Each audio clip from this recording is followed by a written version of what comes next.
Balang araw maging icon. Gusto ko kagaya ko si Idol. Mala Michael Jordan nung ma-high score.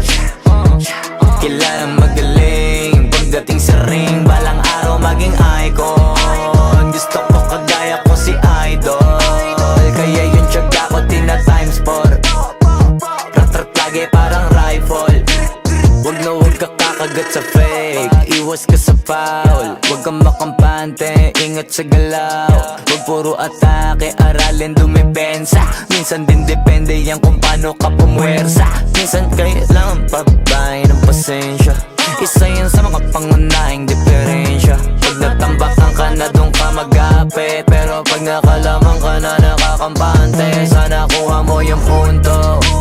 Mula simula hanggang sa dulo, dapat isagad mo yung laro.